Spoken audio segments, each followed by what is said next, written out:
The question about whether New Zealand is a secular society is one that does exercise me a lot. When I first arrived and I talk to people, as you do at dinner parties and that, and they say, what do you do? And you say, well, I try to contribute to public discussion from a theological perspective, you know. They'd say, well, good luck with that then, you know, this is, this is a secular society and we don't do religion in public. That's what some people would say. Wow. And you know, I mean, I don't think there is a hard and fast answer to your question. I mean, you could say it's a secular country because there's no church-state link. You could look at the number of people who regularly go to church or go to worship in any form, and that's sort of coming down, so you say, you know.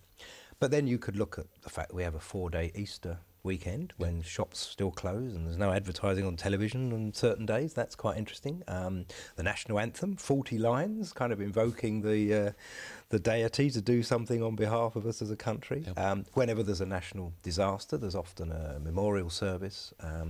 You go to events where karakia is said beforehand. So it's a mixed picture, really, and I think it depends what criteria you want to use. I mean, there's a guy called Charles Taylor who's written probably one of the most influential books on secularism in the last generation. And one of his definitions of secularity is the kind of how easy it is to believe in God in society. In other words, he looks at pre-modern societies and said the default position was often that we had a belief in the transcendent, and it was pretty much accepted that most people would believe that or go along with that.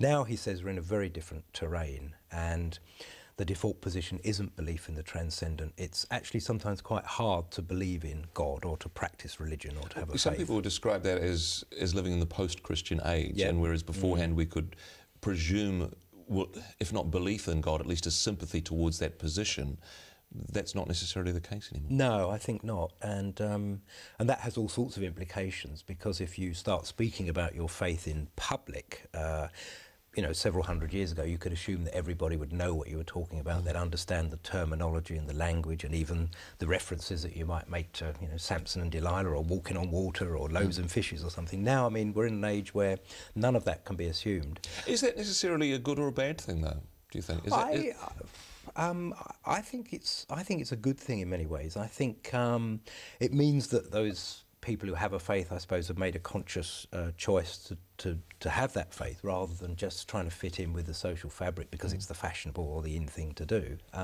So it puts us on the spot, I think. We have to kind of think through what we've done. But I think it also makes us work harder at finding the language to say what we want to say. And I think one of the important things about doing public theology is to find that balance between saying what you want to say without watering it down, but on the other hand finding a way to say it that is comprehensible to other people.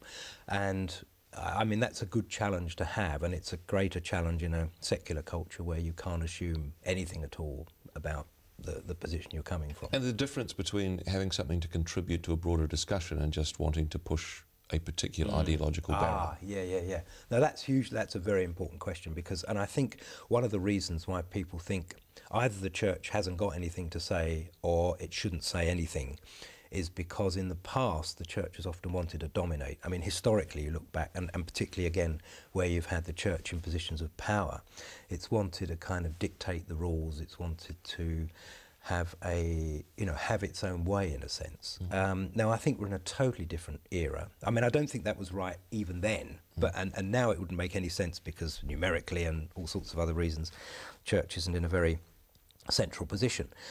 So we're on the margins, and I think we need to respect that. But the public theology, which I deal in, is nothing to do with seeking to see the church dominate. It's seeking to say, we think we've got something in our resources that are helpful. They provide a fresh insight, perhaps. They can be constructive. They can nudge public discussion, policy thinking, opinion forming in interesting and perhaps unexpected directions. And we offer this from the margins as a sort of, well, the language sometimes used is the language of gift. which I think is nice because it gives us a sense of vulnerability. I mean, if I offer you a gift and you say, well, no thanks, I don't want it, well then, that's fine. Whereas I think, as I say, several hundred years ago, we kind of say, no, this is what our tradition teaches, or this is what the Bible says, and, go with it, really. It just presents, I think, that challenge that we should meet to say, well, just have a listen to what we're saying here. Are we saying anything that's worth hearing? And I think the debate's moved on. I mean, I think, there was a time not that long ago when particularly the kind of so-called new atheism was basically saying, these people who believe stuff are just ridiculous. We just really need to ignore them. They're not saying anything of value. It's interesting when you read stuff now in the last few years, there's a real sense that actually that was a very sterile kind of debate. And there is a sense in which whether we agree with the kind of metaphysical presuppositions that these people bring, they might be saying something. I mean, a fascinating book came out last year called Religion for Atheists by Alain de Botton. Now, he doesn't accept for a moment that there's anything in any religious faith, but he's saying a lot of the things that religion encourages people to do, and the way it fosters community, the way it's produced great architecture, great art, the way it encourages us to reflect on our lives. He's saying, well, there's a lot there, and how can we, he's saying, as secularists, take some of this stuff without, of course, the metaphysical rubbish that goes with it. But I think that's a sign that, it's not as though religion's completely to be written off. And it's up to us, I think, to pick up that challenge and say, well, here's some other stuff that we do that might be worth just taking seriously.